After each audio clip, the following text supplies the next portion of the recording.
Bonjour, ne faisons pas cette erreur d'oublier que l'agneau immolé est toujours devant le trône de Dieu. Et son sang parle toujours en notre faveur. Il est bon que nous puissions lire dans Hébreux ce qui est écrit au chapitre 10 et au verset 29. Il nous dit ceci: celui qui méprise le Fils de Dieu méritera une punition encore plus dure, n'est-ce pas? En effet, celui-là ne respecte pas le sang de l'alliance qu'il a libéré du péché. Il insulte l'Esprit Saint qui nous fait connaître la bonté de Dieu. Et nous voyons que Jésus-Christ ne s'est pas arrêté de dire à la femme adultère: je te pardonne. Il lui a demandé aussi de changer de vie, d'abandonner son ancienne vie et de prendre un autre chemin, celui de Jésus-Christ, et de marcher dans les pas, dans les traces de Jésus-Christ, en tant que maître sur sa vie, en tant que Seigneur sur sa vie. Et nous voyons que cette femme l'a suivi tout au long de son ministère. Elle a même accompagné les apôtres dans leur ministère. Il est bon de lire ce qui est écrit dans le premier épître de Jean, chapitre 3 et le verset 8. Il nous dit: si quelqu'un commet des péchés, il appartient à l'esprit du mal, parce que l'esprit du mal est pécheur depuis le début. Pourquoi le Fils de Dieu est-il venu? Il est venu pour détruire les actions de l'esprit du mal. Allons lire maintenant ce qui est écrit dans Romains, chapitre 6, versets 1 et 2. Que dirons-nous donc? Demeurions-nous dans le péché, afin que la grâce abonde? Loin de là, nous qui sommes morts au péché, comment vivrions-nous encore dans le péché? Il y a aussi dans Hébreux 9 et au verset 14, si cela est vrai, le sang du Christ doit être encore plus puissant. En effet, par l'Esprit Saint, le Christ s'est offert lui-même à Dieu comme une victime sans défaut. Ainsi, il purifiera notre conscience abîmée par des actions qui conduisent à la mort. Alors, nous pourrons servir le Dieu vivant. Il y a aussi dans Hébreux, toujours dans Hébreux, chapitre 6, au verset 1, qui nous dit: c'est pourquoi laissons derrière nous les premières leçons sur le Christ et passons à un enseignement d'adulte.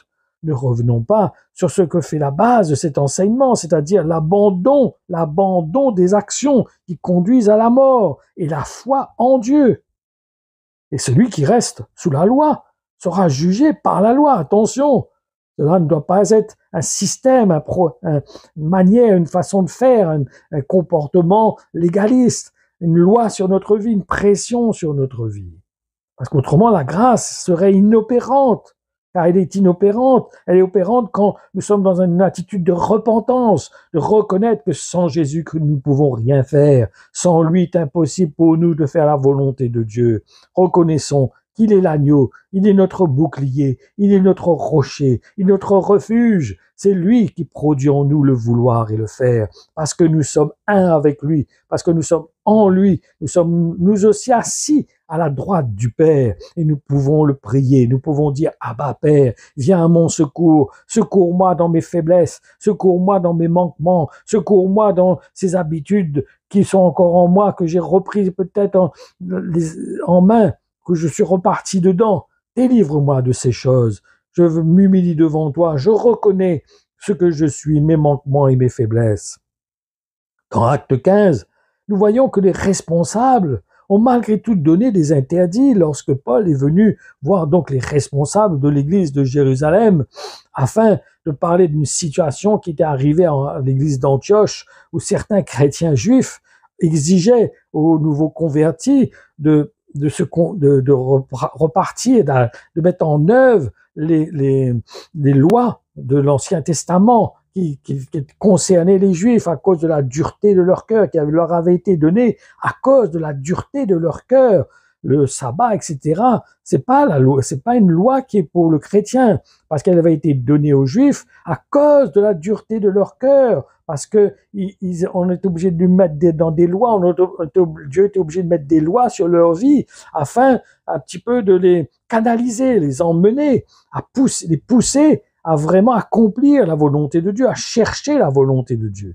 Mais ce n'étaient pas ces choses qui libéraient du péché. Ce n'est pas ces actes qui emmènent à plaire à Dieu. Ce qui plaît à Dieu, c'est que nous puissions nous identifier à Jésus-Christ, que nous ne fassions qu'un avec Jésus-Christ, que nous reconnaissions l'œuvre qui a été accomplie par le Père en Jésus-Christ, et que nous prenions le chemin que Jésus-Christ a pris, par l'aide du Saint-Esprit et que nous ayons dans une attitude de collaboration avec l'Esprit de Dieu, prêt à nous humilier, prêt à nous repentir, prêt à reconnaître nos manquements, nos faiblesses, là où nous chutons, là où des fois nous reprenons des mauvaises habitudes, et que nous puissions nous humilier devant Dieu, afin qu'il nous libère, afin qu'il produise en nous le vouloir et le faire. N'oublions pas, il est notre avocat auprès du Père, c'est lui qui intercède en notre faveur, non pour que nous restions les mêmes personnes, mais qu'il produise en nous cette volonté, cette capacité de pouvoir accomplir la volonté de Dieu.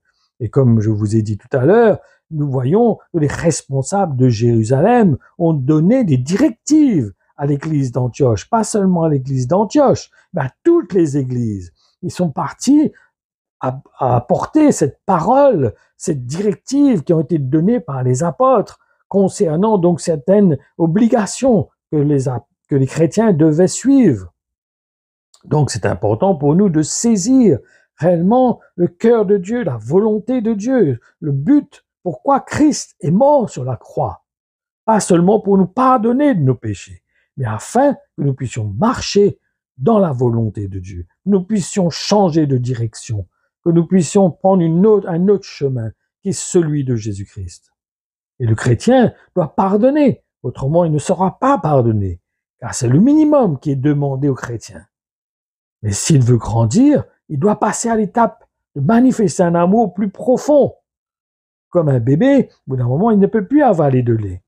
Pourquoi? Parce que il a été façonné d'une certaine manière, il y a une certaine maturité qui est venue en lui, qui ne lui permet plus d'avaler le lait. Il a besoin d'avaler la nourriture solide qui va l'emmener à croître et avoir la force nécessaire pour accomplir ce qu'il doit accomplir. Colossiens 3, 13, 14 nous dit « Supportez-vous les uns les autres et pardonnez-vous. Si quelqu'un a un reproche à faire à un autre, le Seigneur vous a pardonné. Agissez comme lui, pardonnez. Et surtout, aimez-vous. L'amour et le lien qui unit parfaitement, c'est lui qui nous permet de pardonner. » Hébreux 12, 15, 16 nous dit « Parmi vous, aucune plante amère ne doit pousser pour troubler la communauté avec son poison. Attention, ne menez pas une vie immorale, respectez les choses saintes. Nous sommes le temple de Dieu, l'Esprit de Dieu habite en nous. Reconnaissons cela et honorons cela.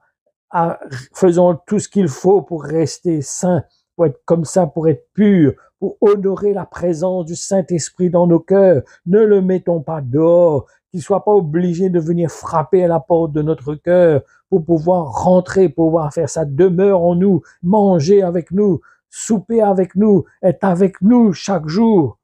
Comprenons le but du sacrifice de Jésus-Christ. Pourquoi Christ, l'agneau immolé, est toujours devant le trône du Père pour pouvoir intercéder en notre faveur, pour pouvoir plaider en notre faveur, afin que nous ne restions pas les mêmes personnes, mais afin que nous puissions changer à l'image de Jésus-Christ, que nous puissions revêtir Jésus-Christ, que nous puissions prendre ce chemin qui est resserré, que nous puissions porter notre croix, que nous puissions mourir à nous-mêmes, que nous puissions nous identifier réellement à Jésus-Christ, qu'il soit vraiment le Seigneur de notre vie. Mais il est là pour cela. C'est pour ça qu'il est dit qu'il n'est pas venu pour les gens bien portants. Il est venu pour ceux qui reconnaissent qu'ils sont pécheurs, qui sont malades et qui veulent être guéris de ce péché qui habite encore en eux. Il veut être délivré de ce péché. Et le Seigneur veut nous délivrer. C'est son plan, c'est pourquoi il est mort sur la croix, afin de nous délivrer du pouvoir du péché,